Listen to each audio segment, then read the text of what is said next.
I heard that you said that after that musical even, you had decided you were gonna go big. You wanted to go do TV, you wanted to do film, but you had said if like in a year you didn't make it, you were gonna walk away. You kind of got into that let go space, and then you got Atlanta. You have to know when to walk away, truly. Do you guys know the astrology book, the Book of Birthdays, the Great Book of Birthdays? Okay. So I used to love it. No, hold on, let me tell you.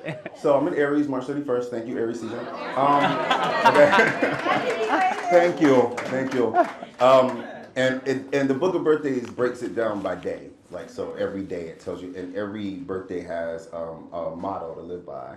And I remember reading this book in college, and the motto for March 31st Aries is quitting isn't always a bad idea. And I was like, oh, that hits the core.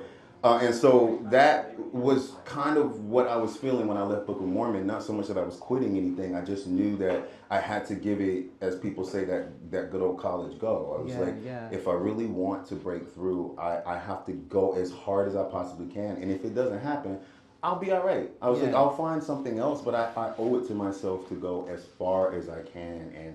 And then I started betting on myself. I was like, well, you should probably like look into managers, you know, and I found one of the best managers, like, who has held the vision for me since like was like 27 years old, and you know, just opening myself up to the communities and the spaces that I wanted to. And look, it was hard, okay? Like, but it was so gratifying. Like, I was telling this story the other day of how I remember when I was moved here straight out of grad school. My first play was at the Public Theater, and it was great, but it was $300 a week, and I loved it. It was Shakespeare in the Park, and I was like going up there every day, like getting my little $300, and you know, fighting Oscar Isaac in the water. It was great. And then I looked around, I was like, I ain't got no house. Like, well, I don't have anywhere to live. And starving artist. Yeah, I mean, and literally. So then I ended up finding a home in Sheepshead Bay, Brooklyn. Like, look, big ups, like, but I don't think I knew where Sheepshead Bay was, and so I was living in Sheepshead Bay, Brooklyn, but doing a play at the Public every day.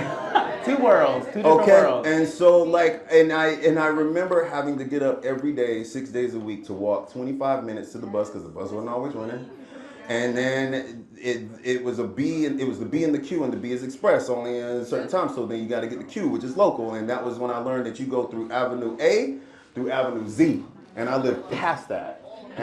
But I loved it, man. Like, I remember getting an EBT card because I was like, hey, I gotta get on food stamps. I have to. That's and I would take myself to Western Beef on Monday. And class for EBT. And I was like, look. You know, I had to do what I had to do, and I was very proud. Wow, I was very happy and proud of it. It was the skinniest I ever was in my life too. But that EPT diet. But look, I was following my dream. I was doing what I wanted to do. I was very happy, and so, you know, I always remind myself of those moments. I was talking to somebody the other day. I was like, I knew what it was like to choose between toner money for your printer to print these sides out, and MetroCard money, and then you just have to remember how to so I don't ever want to forget that, God. I don't ever want to forget that that's what it took, and I could only do that in this city. Like, I just want to be very clear that I cut my teeth in this city, and the community that I had in this city is why I'm